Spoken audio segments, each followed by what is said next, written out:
everyone, good evening. This is Manay Gina and once again, welcome back sa aking YouTube channel. So guys, for today's video, pag-usapan natin si Maymay Entrata.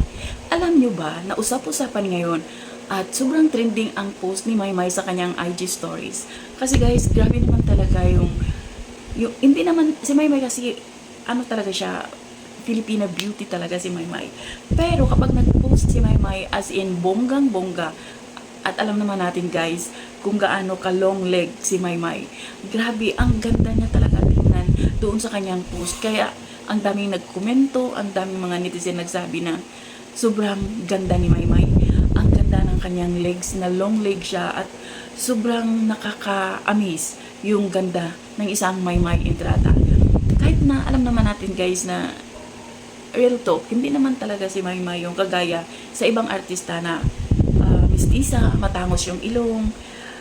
Alam mo yun, pero si Maymay kasi iba eh. Kapag matagal mo siyang tinititigan, lalo siyang gumaganda. Yung mga comments doon sa kanyang post sa IG story. So yun lang guys, na-share ko lang. Thank you. Bye. God bless everyone. Thank you for watching.